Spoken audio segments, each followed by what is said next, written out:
Milan Dragoljevic with data-driven design of deployable structures. Thank you, Andrea. Just a second to share the screen. Yes. Okay, so can you see my screen and can you hear me? Yes, it's perfect. Okay, thank you. So my research was focused on two things. First was the research of the current case studies and current classifications of the deployable structures. And the second part was focused on trying to develop the data-driven approach for the deployable structures. As you're all mostly familiar, the two areas in which deployable structures are used the most are the events, so organization of the temporary exhibitions, concerts, etc. And the other one is emergency situations, when you also need to deploy the structure very fast. So in order to reach this point where you can deploy the structure very fast, there are a couple of requirements for the structure, like minimum self-weight, high energy efficiency use, etc. So we try to find the data-driven approach that could pick up all these requirements and use data to apply them even more than that is currently case in structures. To start the research, we started from understanding the classifications and divisions that are existing among the deployable structures. So here you can see the timeline of the development, and you can also see that starting from 21st century, the deployable structures were examined and classified more. I mean, the first classification was in 1987, and then the next one in the 21st century. So now I focused on them, and I can maybe anticipate a bit. The focus of our interest was on scissor structures. So we tried to understand in different types of the classifications how they classify the scissor structures. So they were all here as a part of the strut structures.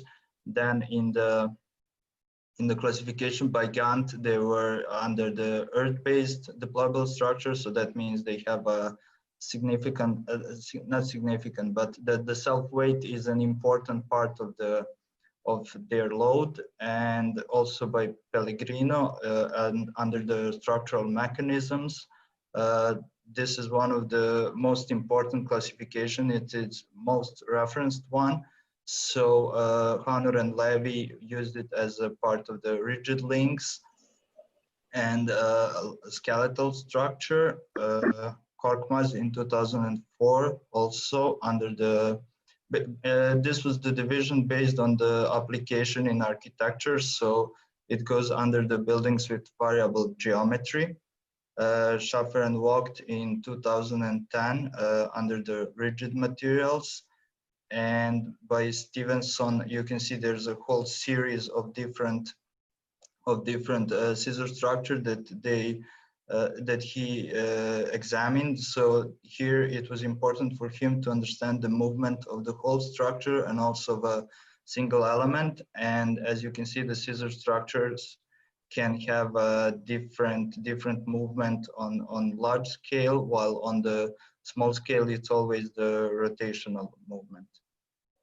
And yes, by Del Grosso and Basso, also under the rigid links, this is connected to the work of Hanur and Levy. And in the end, by Rivas and Adover, it's a type of the construction that starts from structural component, and then the whole structure is designed, let's say, down to top.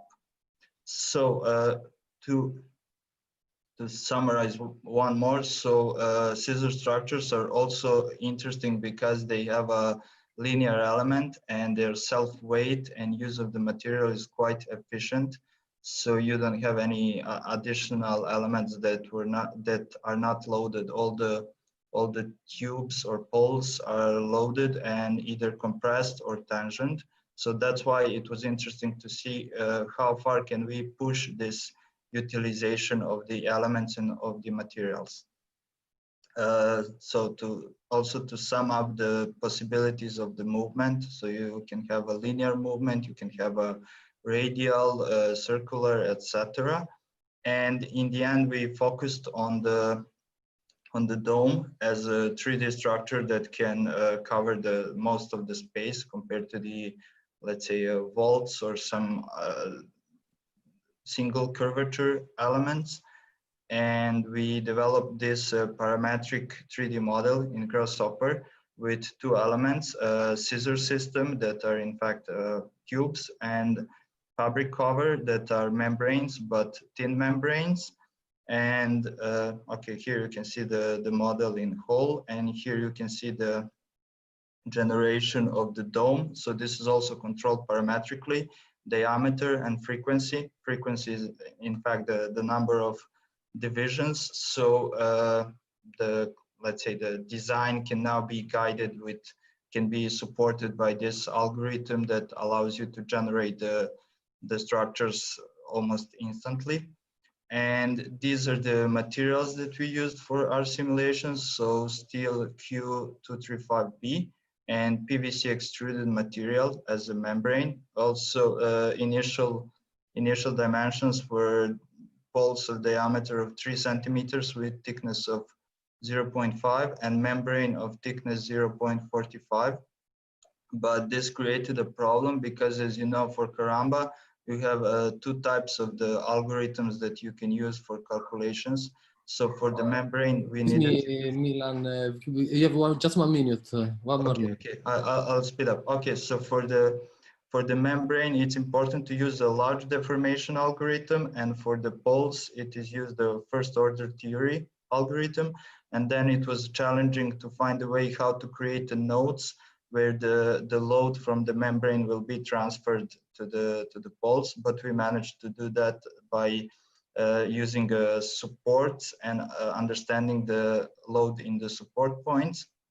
And in the end, we tested our structure on the snow load in Milan that in the end brought a maximum displacement of 45 centimeters on 12 meters of diameter, so not so much. And we did the same thing for the poles, and then we did the same analysis for the wind load based on the Eurocode.